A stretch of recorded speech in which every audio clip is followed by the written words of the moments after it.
प्रधानमन्त्रीलाई 24 घण्टाभित्र लिखित जवाब सहित चाहिँ के छ उपस्थित हुनु, स्वास्थ्य मन्त्रीलाई 24 घण्टाभित्र सर्वोच्च अदालतमा उपस्थित हुनु, यदि हुँदैन भने चाहिँ के छ गिरफ्तार गरेर चाहिँ के छ सर्वोच्च अदालतमा उपस्थित गराउनु भनेर आदेश जारी गर्नु। हामीले देखेका छौँ र 24 घण्टाभित्र यदि प्रधानमन्त्री र स्वास्थ्य मन्त्री चाहिँ इन पर्सन स्वयं उपस्थित यदि हुँदैनन् भने गिरफ्तारीको वारेन्ट जारी गरिन्छ। आज राष्ट्र जोखिममा छ, आज राष्ट्र खतरामा छ, हरेक नागरिकको जीवन खतरामा छ। यो सरकारले नागरिकको जीवनको अधिकारको अपहरण गरिरहेको छ। यस्तो सरकारको जो भ्रष्ट छ, त्यसको असक्षमताको लागि, त्यसको लग्जरीको, त्यसको विलासिताको लागि, त्यसको गाडी किन्नको लागि, त्यसको बंगला किन्नको लागि, त्यसको कार्पेट किन्नको लागि आज चाहिँ के छ एउटा उलानचुक गोलामा बस्ने नागरिकले किन कर तिर्ने? यही मञ्चबाट म आह्वान गर्छु आम नागरिकहरूले आजैदेखि हामी कर तिर्न बन्द गर्छौँ। किनभने हामीले भ्रष्टाचारको लागि कर तिर्ने होइन, हामीले चाहिँ यिनीहरूको असक्षमताको लागि, यिनीहरूको विलासिताको लागि किन कर तिर्ने? आफूले शपथ खाएको संविधानलाई उल्लङ्घन गर्ने अधिकार छैन। यो त ब्रिच अफ ट्रस्ट हो, यो त राष्ट्रसँग गरिएको गम्भीर धोखाधडी हो र यस्तो धोखाधडी गर्ने अधिकार चाहिँ सत्तामा बसेकाहरूलाई छैन। र यहाँ के हो भने एउटा मिलिजुली खाउँ, बाँडीचुडी खाउँ भन्ने एउटा संस्कार चाहिँ विकसित भएको छ। त्यसकारण अहिले सर्वोच्च अदालतले स्पष्ट रूपमा आदेश जारी गरेको छ कि कोरोनाको परीक्षणमा, त्यसको उपचारमा शुल्क नलिनु। र यो आदेश भनेको खाली सरकारी अस्पतालहरूका लागि मात्र होइन, यो आदेश निजी अस्पतालहरूका लागि पनि हो। तर किन आज सरकारले यो संविधानलाई धज्जी उडाउँदैछ? संविधानको धारा 35(1) ले स्पष्ट रूपमा भनेको छ कि हरेक नागरिकलाई आधारभूत स्वास्थ्य सेवा चाहिँ निःशुल्क रूपमा प्राप्त गर्ने अधिकार छ। त्यसलाई नोट गर्नुस्, धारा 35(1) स्पष्ट रूपमा यो संविधानले स्वास्थ्यलाई एउटा मौलिक हकको रूपमा प्रत्याभूत गरेको छ, ग्यारेन्टी गरेको छ। मौलिक हकको रूपमा ग्यारेन्टी गरिसकेपछि राज्यको यो कर्तव्य हो, ड्युटी हो कि त्यसलाई फ्री अफ कस्ट चाहिँ उपलब्ध गराउनु। र संविधानले नै निःशुल्क भनेर बोलिसकेको छ। र अर्को कुरामा के भन्न चाहन्छु भने संविधानलाई कारण गर्नको लागि, जस्तो संविधानको धारा 35 लाई कारण गर्नको लागि जन स्वास्थ्य ऐन यो संसदले 2075 सालमा बनाएको छ। यो पनि तपाईहरु ध्यानमा राख्नुस्। जन स्वास्थ्य ऐन 2075 को दफा 3 मा स्पष्ट रूपमा के भनिएको छ भने खोप लगायतका अनि यो सरुवा रोग लगायतका सबै सेवाहरू चाहिँ के छ भने त्यसको उपचार चाहिँ के छ निःशुल्क हुनेछ। सरुवा रोगको उपचार, खोपको उपचार र अरु पनि त्यहाँ धेरै कुराहरू छन्। तर अहिले यहाँ आकर्षित हुने किनभने त्यहाँ आधारभूत स्वास्थ्य सेवा चाहिँ के छ भने निःशुल्क हुनेछ भनेर जनस्वास्थ्य ऐनको दफा 3 ले स्पष्ट रूपमा बोलेको छ। त्यसमा चाहिँ के छ भने खोप होस् या चाहिँ महामारी होस्, त्यसको परीक्षण होस्, त्यसको उपचार होस्, परीक्षण र उपचार दुईटै भनेको छ। र आधारभूत सेवामा धेरै कुराहरूलाई चाहिँ यसले परिभाषित गरेको छ। त्यसमा निदानात्मक, प्रतिकारात्मक, पूर्वोत्तर धेरै कुराहरू छ। यो सबै किसिमको जति पनि आधारभूत स्वास्थ्य सेवा, यो महामारीको उपचार भनेको चाहिँ आधारभूत स्वास्थ्य सेवा हो। संसदले बनाएको कानुन, यही ओलीकै सरकार हुँदाखेरि यही मन्त्री परिषदले पेश गरेको विधेयक हो र त्यसमा उहाँले संविधानलाई कारण गर्नलाई त्यो कानुन बनाउनु भएको छ र त्यो कुरा स्पष्ट रूपमा लेखिएको छ। र अर्को चाहिँ जनस्वास्थ्य ऐनले स्पष्ट रूपमा के बोलेको छ भने कसैलाई पनि उसको स्वास्थ्य सेवाबाट वञ्चित गरिने छैन, कसैलाई पनि उपचार गर्न आएको व्यक्तिलाई कसैले पनि फर्काइने छैन भनेर स्पष्ट रूपमा बोलेको छ। वास्तवमा के छ भने कुनै पनि सभ्य मुलुकमा, लोकतान्त्रिक मुलुकमा संविधान र कानुनमा लेखिसकेपछि सरकारले त्यसलाई एउटा चाहिँ गुड फेथमा त्यसलाई चाहिँ कार्यान्वयन गर्छ। तर त्यति नभएर सरकारले कार्यान्वयन गरेन। कतिवटा रिट पर्यो, एउटा दुईटा रिटमा त म आफै निवेदक छु, 5वटा रिट पर्यो, कमसेकम 2-3टामा म आफै निवेदक छु र सबै रिटहरूमा मैले बहस गरेको छु। र त्यसमा सर्वोच्च अदालतले क्लियरली के बोलेको छ भने संविधानको बारेमा के भन्यो भने कि संविधान भनेको यो चाहिँ फुर्सदमा पढ्ने दस्तावेज होइन। क्लियरली बडो मिठोसँग बोलेको छ सर्वोच्च अदालतले। संविधान भनेको यो फुर्सदमा पढ्ने दस्तावेज होइन र संविधान भनेको चाहिँ के छ भने विपत्तिको बेलामा बिर्सने दस्तावेज पनि होइन। विपत्ति आएपछि वृष्टि दिने, धारा 35 महामारी आएपछि वृष्टि दिने र फुर्सद भएपछि त्यसलाई चाहिँ गीता पाठ गरे जस्तो गर्ने। त्यसकारण यो संविधान भनेको, त्यसमा पनि मौलिक हक भनेको कुनै पनि संविधानको मुटु र आत्मा हो। This is the heart and soul of the constitution. स्टेटको बेसिक अब्लिगेसन हो, राज्यको आधारभूत कर्तव्य हो। त्यसलाई लागू गर्ने, यदि यो सरकारले लागू गर्न सक्दैन भने यो नालायक सरकार हो र केपी शर्मा ओलीले तत्काल राजीनामा दिनुपर्छ। उनले सर्वोच्च अदालतको आदेशको अवज्ञा गर्ने, संविधानको अवज्ञा गर्ने र यसमा चाहिँ स्वास्थ्य मन्त्री हुन् चाहे केपी शर्मा ओली प्रधानमन्त्री हुन्, उनीहरूले एउटा शपथ खाएका छन्, संविधानको कार्यान्वयन गर्छु, रक्षा गर्छु भनेर शपथ खाएको छ। आफूले शपथ खाएको संविधानलाई उल्लङ्घन गर्ने अधिकार छैन। यो त ब्रिच अफ ट्रस्ट हो, यो त राष्ट्रसँग गरिएको गम्भीर धोखाधडी हो र यस्तो धोखाधडी गर्ने अधिकार चाहिँ सत्तामा बसेकाहरूलाई छैन। त्यसकारण के छ भने म सर्वोच्च अदालतको आदेश मान्दिन, म कार्यान्वयन गर्न सक्दिनँ, म संविधानलाई कार्यान्वयन गर्न सक्दिनँ, म कानुनलाई कार्यान्वयन गर्न सक्दिनँ भन्ने सरकारले एक सेकेन्ड पनि सत्तामा बस्ने अधिकार छैन। इमिडिएट केपी शर्मा ओलीले सत्ता छोड्नुपर्छ, कुर्सी छोड्नुपर्छ। अर्को आउँछ नि, अर्को सक्षम मान्छे आउँछ नि, काबिल मान्छे आउँछ। तर स्वास्थ्य मन्त्री र प्रधानमन्त्री यो दुईटैलाई अब सत्तामा बस्ने अधिकार छैन इमिडिएट। र अब जनतालाई उनको आदेश मान्नुपर्ने कुनै पनि दरकार छैन। र एउटा कुरामा फेरि निवेदन गर्न चाहन्छु, अघि पनि मित्रले भन्नुभयो केपी ओलीको स्वास्थ्य उपचारमा अर्बौं रुपैयाँ राज्यको खर्च भएको छ। एकचोटि चाहिँ सिङ्गापुर जाँदा 10औं करोड रुपियाँ खर्च भएको छ। यहाँ चाहिँ के छैन, उपचार गर्दाखेरि 10-15 करोड एकचोटिमा खर्च भएको छ। एकचोटि मृगौला फ्याँक्दाखेरि चाहिँ के छैन 50 करोड खर्च भएको छ। तर आज चाहिँ नागरिकहरूको चाहिँ के छैन उपचार नहुने र उहाँको मात्रै उपचार हुने, प्रधानमन्त्रीको उपचार खर्च सबै राज्यले बेहोर्नु पर्छ भनेर कुन कानुनले भनेको छ? कुनै कानुनले भनेको छ कि प्रधानमन्त्रीको चाहिँ के छैन सबै उपचार खर्च राज्यले बेहोर्नेछ भनेर कहीँ भनेको छ? कहीँ पनि भनेको छैन। र उहाँको उपचारमा चाहिँ के छैन अर्बौं रुपैयाँ चाहिँ के छैन खर्च गरिएको छ। जनस्वास्थ्य ऐनले महामारीको उपचारलाई निशुल्क भनेको छ, अरू कुनै किसिमको उपचारलाई चाहिँ निशुल्क भनेको छैन। यो पनि हामीले बुझ्नु जरुरी छ।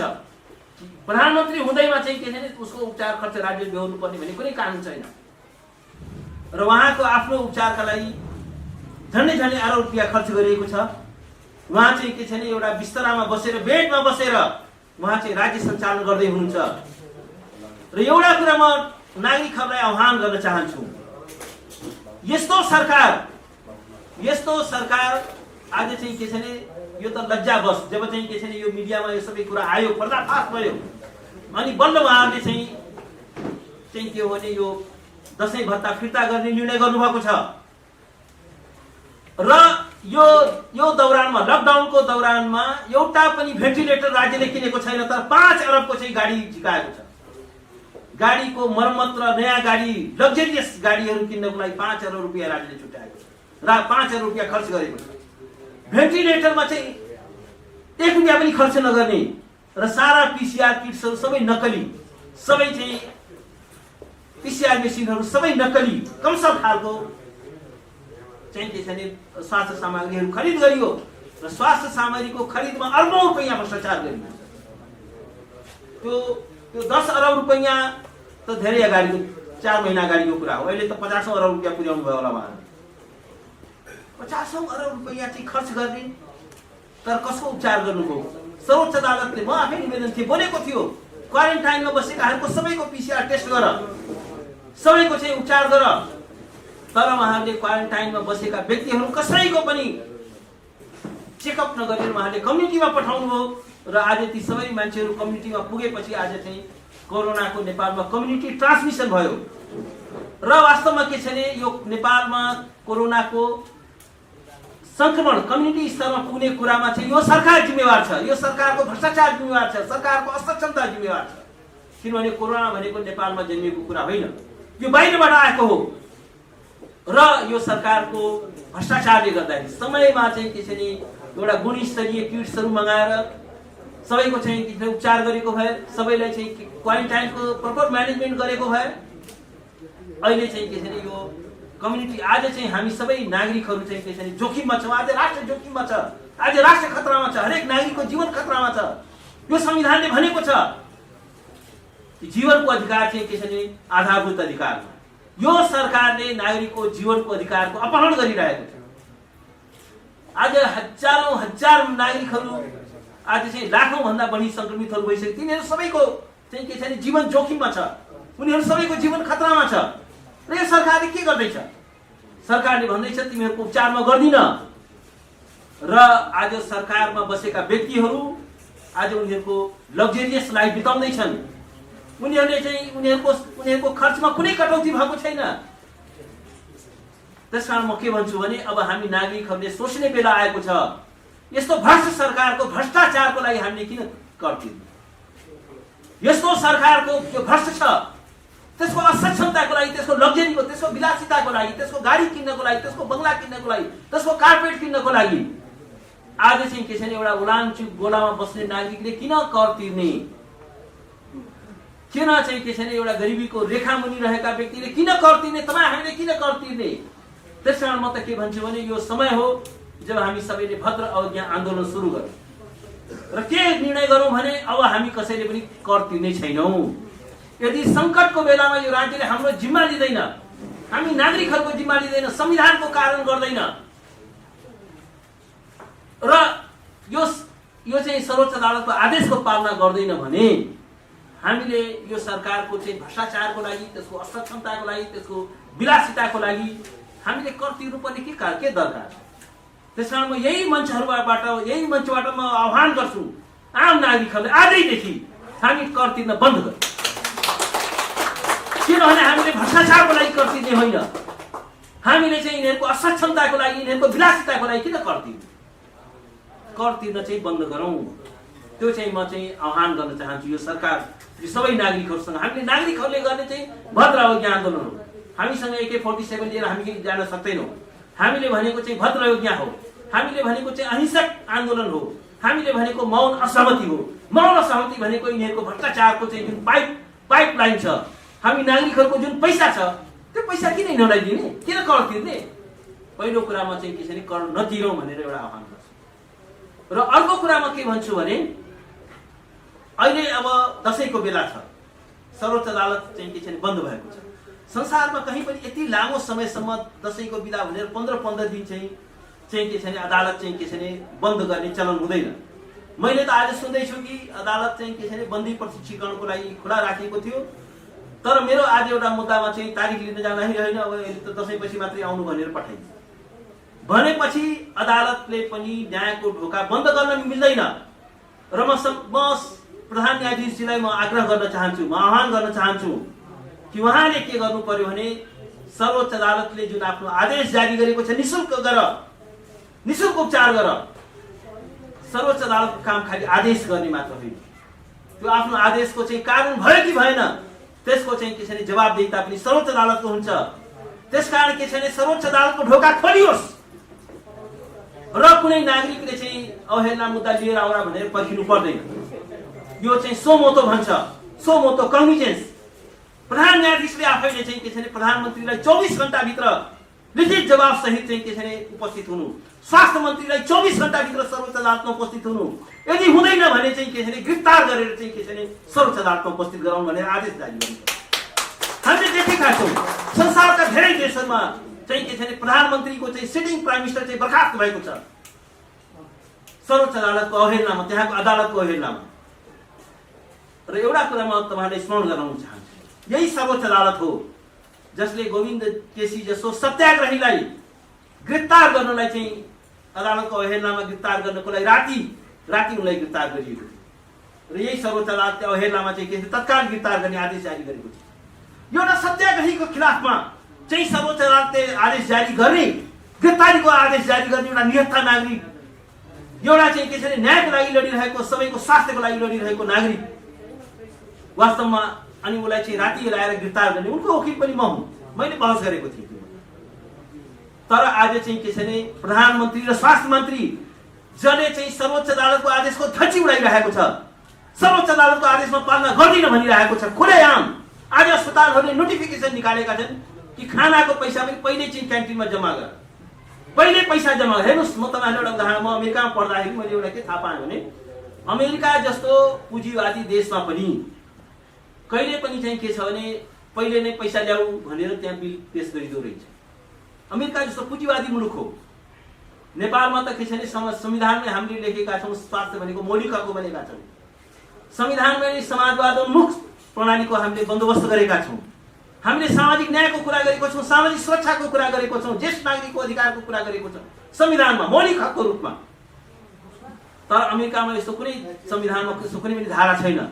तर अमेरिका जस्तो पुँजीवादी मुलुकमा तपाईँ यदि अस्पतालमा जानुभयो भने तपाईँको उपचार चाहिँ इन्कार गरिदिन। पहिलो काम चाहिँ के हुन्छ भने तपाईँको सबै चेकअप गरिन्छ, सबै उपचार गरिन्छ, सारा गरिन्छ।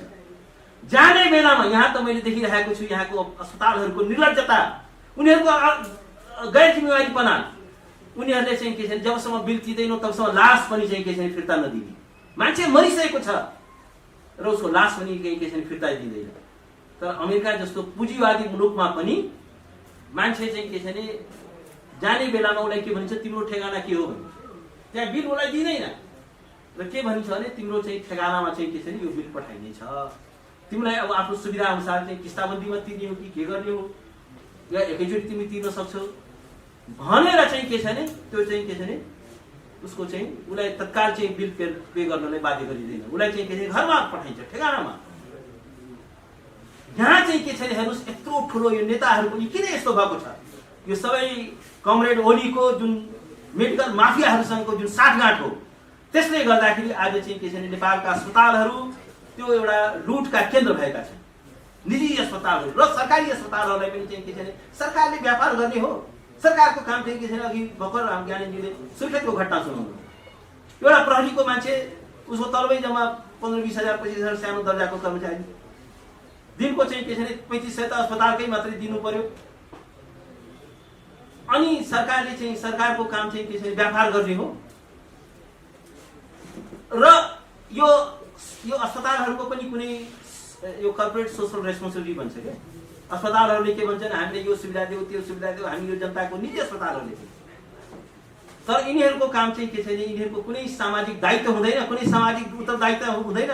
कर्पोरेट सोशल रेस्पोन्सिबिलिटी भन्छ। उनीहरूले अहिलेको दुनियाँमा एउटा आन्दोलन के चलेको छ, हरेक कर्पोरेट जगतले आफ्नो आम्दानीको एउटा निश्चित हिस्सा 20 देखि 25-30% चाहिँ के छ भने जनकल्याणमा खर्च गर्नुपर्ने हुन्छ, जनताको लागि खर्च गर्नुपर्ने हुन्छ। नेपालमा कहीँ त त्यो। र इन्डियन सुप्रिम कोर्टले भर्खर एउटा आदेश जारी गरेको छ। के भनेको छ भने प्राइभेट यहाँको अस्पतालले पनि बोल्यो, हाम्रो सर्वोच्च अदालतले पनि त्यो कुरा बोल्यो, इन्डियन सुप्रिम कोर्टले पनि यो कुरा बोलिसकेको छ। के भन्थ्यो भने कि प्राइभेट अस्पतालको पनि कर्पोरेट सोशल रेस्पोन्सिबिलिटी हुन्छ र उनीहरूले चाहिँ के छ भने बिल यो पैसा तिराउन पाउँदैन, उनीहरूको पनि चाहिँ के छ सामाजिक उत्तरदायित्व हुन्छ भनेर सर्वोच्च अदालतले बोलेको छ। आज हाम्रो चाहिँ के छ भने खुलेआम लुट भइरहेको छ। आज सारा नागरिक राष्ट्र जोखिममा छ, हामी सबै नागरिकहरूको जीवन जोखिममा छ। त्यसकारण चाहिँ के छ भने आज यो हाम्रो लागि गम्भीर चिन्ताको विषय छ। त्यसकारण म एउटै कुरा के भन्न चाहन्छु भने यो भ्रष्ट सरकारलाई आजदेखि म अब छुट्याउँछु, कर तिर्न बन्द गरौँ र अर्को म प्रधान न्यायाधीशजीसँग चाहिँ के छ भने यो अदालतको चाहिँ के छ भने आफ्नो फैसला गर्ने र त्यसलाई चाहिँ त्यो चाहिँ के छ भने फैसलालाई चाहिँ त्यसको कार्यान्वयन भयो कि भएन भनेर चाहिँ आँखा चिम्लन मिल्दैन। उहाँले तत्काल चाहिँ अदालतको ढोका खोल्नुपर्छ र प्रधानमन्त्री र स्वास्थ्य मन्त्रीको नाममा तत्काल चाहिँ अवहेलनाको प्रक्रिया अगाडि बढाउनुपर्छ र 24 घण्टाभित्र यदि प्रधानमन्त्री र स्वास्थ्य मन्त्री चाहिँ इन पर्सन स्वयं उपस्थित यदि हुँदैनन् भने गिरफ्तारीको वारेन्ट जारी गरिन्छ। यो चाहिँ के छ भने too much enough is enough. अब टु मच भइसक्यो। अब चाहिँ के छ भने कुनै अब कुनै रियायत हुन सक्दैन। नागरिकहरूमाथि यत्रो अत्याचार भइसक्यो, ठुलो चाहिँ के छ भने भ्रष्टाचार भइरहेको छ। त्यसकारण अब सर्वोच्च अदालतको आदेशहरू भनेको it is not a poetry, यो कहीं कविता होइन, यो निबन्ध होइन। त्यसका सबै आदेशहरू चाहिँ के छ भने अक्षरशः कार्यान्वयन हुनै पर्छ र सर्वोच्च अदालतले आफ्नो हामी साँच्चीकै यस्तो विषम परिस्थितिमा तपाईँ हाम्रो भेटघाट भएको छ र हामीले यो कुरा उठाएका छौँ। वास्तवमा यो देशमा त तपाईँको नागरिक अधिकार उल्लङ्घन भयो, संवैधानिक अधिकार उल्लङ्घन भयो भनेर भनिरहँदा पनि दिक्क लाग्ने बेला भइसक्यो। एक दुई ठाउँमा हुँदा पो तपाईँको चाहिँ यहाँनिर उल्लङ्घन भयो भनेर भन्दा अलिकति त्यसको एउटा फोर्सफुल्ली हुन्छ जस्तो लाग्ने। प्रत्येक ठाउँमा, प्रत्येक किताबमा, प्रत्येक निर्णयमा तपाईँको नागरिकप्रति सरकार यति धेरै तपाईँको चाहिँ विमुख छ नागरिक अधिकारप्रति, नागरिकका चाहिँ तपाईँको जिउने अधिकारप्रति यति धेरै तपाईँको विमुख छ, त्यसको तपाईँको गनिसाध्य छैन। र अहिले ओपनिङमा पनि केही कुराहरू ज्ञानजीले राखिसक्नुभयो। समस्या चाहिँ के भइदियो भनेदेखि सर्वोच्च अदालतले गरेका आदेशहरू हरेकलाई, सरकारदेखि सबैलाई कानुन सरह लागू हुन्छ भनेर संविधानमा कसले लेख्नुहुन्छ? यही राजनीतिक दलहरू लेख्नुहुन्छ र जसले सरकार चलाउनु भएको छ उहाँहरू नै लेख्नुहुन्छ। भनेको अहिलेको केपी शर्मा ओली प्रधानमन्त्री आफै सम्मिलित संविधान सभाबाट निर्मित संविधानमा उहाँ लेख्दै हुनुहुन्छ म सर्वोच्च अदालतको आदेश मान्छु। उहाँ लेख्दै हुनुहुन्छ स्वास्थ्य न्यूनतम आधारभूत स्वास्थ्य उपचार मौलिक अधिकार हो र आकस्मिक उपचार र आधारभूत उपचारको काम चाहिँ सरकारले गर्छ, सरकारले बेहोर्छ, उहाँहरू आफै लेख्दै हुनुहुन्छ। यसको र सर्वोच्च अदालतले अस्ति 27 गते अन्तिम फैसला गरेको छ। तपाईँको आनन्द मोहन भट्टराईको इजलासबाट, टङ्क मोक्तान र आनन्द मोहन भट्टराईको इजलासबाट सर्वोच्च अदालतले चाहिँ के भनेको छ भनेदेखि यो कोभिडबाट प्रभावित स्वास्थ्य उपचार आवश्यक पर्ने व्यक्तिलाई सरकारले निःशुल्क उपचार गर्न किन गर्यो भनेदेखि संविधानको धारा 37 बमोजिम यो चाहिँ आकस्मिक रोग हो, आकस्मिक उपचार गर्ने चाहिँ संविधानको धारा 37 को मौलिक अधिकार अन्तर्गत नागरिकले अनिवार्य पाउने उपचार हो, त्यसकारण तिमीले यसको उपचार निःशुल्क गरिदेऊ भनेर अस्ति 27 गते चाहिँ अदालतले आदेश गरिदियो। र हिजो सरकार, अस्ति सरकार के भन्दैछ भने हामी कोरोनाबाट संक्रमित कसैको उपचार गर्न सक्दैनौँ, टेस्ट गर्न सक्दैनौँ, मृत्यु भइसक्यो भने तिमीलाई हामी चाहिँ सद्गत पनि गर्न सक्दैनौँ भनेर 7वटा क्याटेगोरी ल्यायो। जुन क्याटेगोरीभित्र अग्रस्थानमा गएर काम गर्ने चाहिँ स्वास्थ्य कर्मी भन्छ, तर अग्रस्थानमा काम गर्ने पुलिसलाई कोरोना लाग्दाखेरि सुर्खेतमा ज्ञानजीले अलिकति मलाई केही कुराहरू भन्नुभएको छ। पुलिसलाई, स्वास्थ्य कर्मी पुलिसलाई चाहिँ कोरोना लाग्यो र कोरोना लाग्दाखेरि ऊ तपाईँको चाहिँ त्यहाँको प्रदेश हस्पिटलमा जाँदा दिनको 3500 रुपियाँ ल्याऊ भनेर भन्नु। जो अग्रस्थानमा बसेर काम गर्छ त्यो मान्छेले चाहिँ तपाईँको तलब खाने मान्छेले दिनको 3500 तिर 14 दिन बस्यो भने त्यसको हालत चाहिँ के हुन्छ? त्यसकारण हामीले यो पत्रकार सम्मेलनमा यहाँहरूसँग यी कुराहरूलाई बाहिर ल्याउन किन बाध्य भयो भनेदेखि यो सरकार आफ्नो लागि जति पनि खर्च गर्छ, दुनियाँको चाहिँ तपाईँको सरकारको नेतृत्व गर्ने व्यक्ति तपाईँको स्वस्थ हुनुपर्छ भन्छ दुनियाँको। र अमेरिकाको इतिहासमा तेस्रो मान्छे हो ट्रम्प, जो गम्भीर रोग लाएर 3 दिन चाहिँ तपाईँको हस्पिटल बस्यो, यो तेस्रो व्यक्ति हो।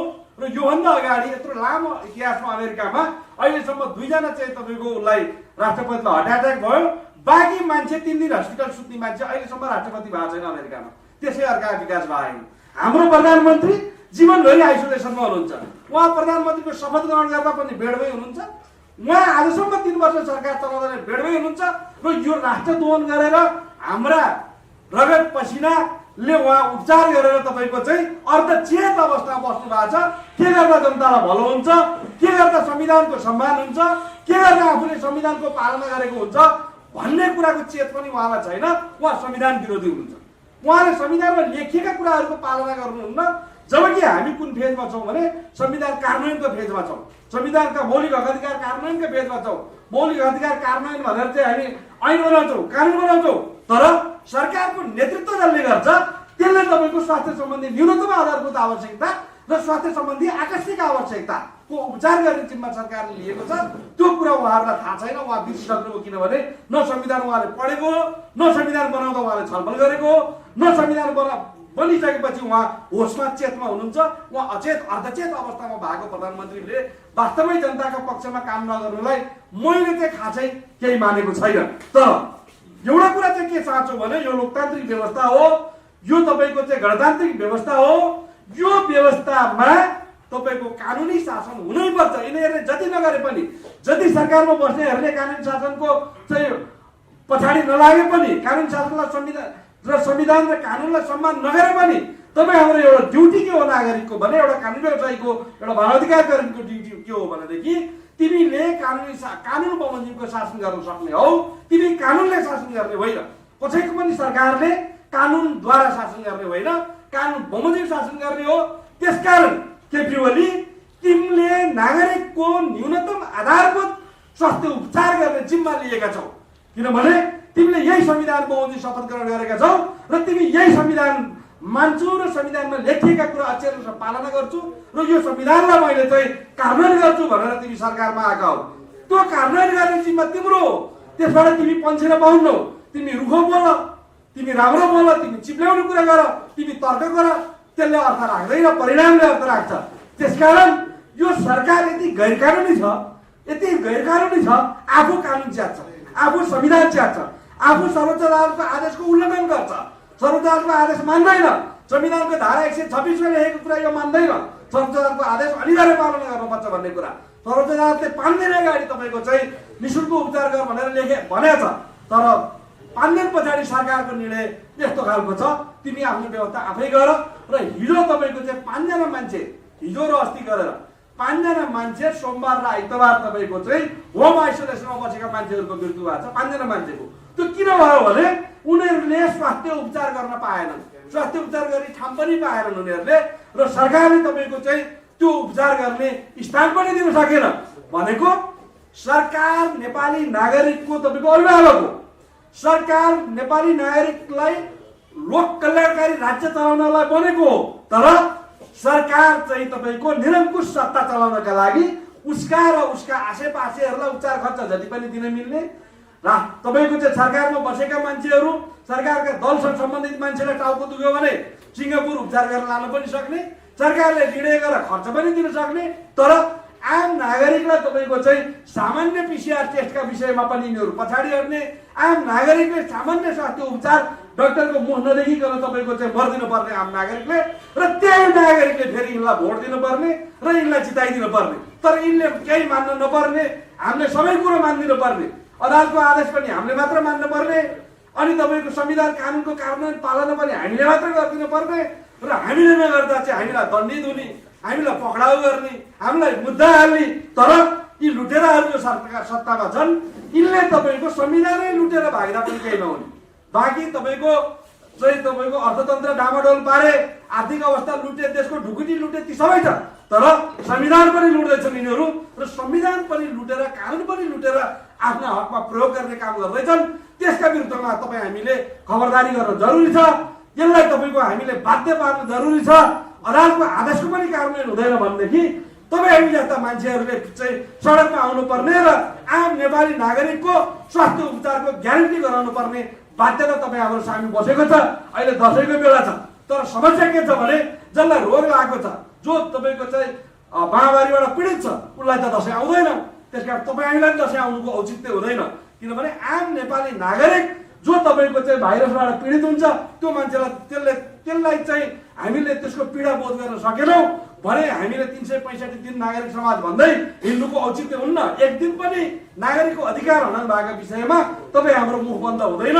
यसकारणले हामीले यो सरकारलाई अरू केही गर्न खोजे होइन, हाम्रो माग पनि छैन, हाम्रो घर चलाइदेऊ भनेर भने पनि होइन, व्यक्तिगत रूपमा हामीलाई दसैँ खर्च देऊ भने पनि छैन। यिनलाई हामीले यिनी नै खाउँ, तर नागरिकको स्वास्थ्यको अधिकारप्रति सचेत हुनुपर्छ, संवैधानिक अधिकारप्रति सचेत हुनुपर्छ, र त्यो सचेत भएर अदालतको आदेश कार्यान्वयन गर्ने कुरामा यिनीहरू चाहिँ अक्षरशः पालना गर्नुपर्ने यिनीहरूको बाध्यता छ। र त्यो बाध्यता हामी यो सरकारलाई जसरी हुन्छ हामी तपाईँको चाहिँ सडकमा उभिएर हुन्छ कि यसका विरुद्ध तपाईँको चाहिँ WHO मा कुरा उठाएर हुन्छ कि जसरी हुन्छ युएनमा कुरा उठाएर हुन्छ, जहाँ हुन्छ हामी यसलाई बाध्य पार्छौँ। र तपाईँहरू मार्फत पनि हामी के सम्प्रेषण गराउँछौँ भने यो सरकारलाई नागरिकको स्वास्थ्य अधिकारको रक्षाका लागि हामी बाध्य पार्छौँ भनेर चाहिँ तपाईँहरूका उभिएका हौँ। हस्, धन्यवाद।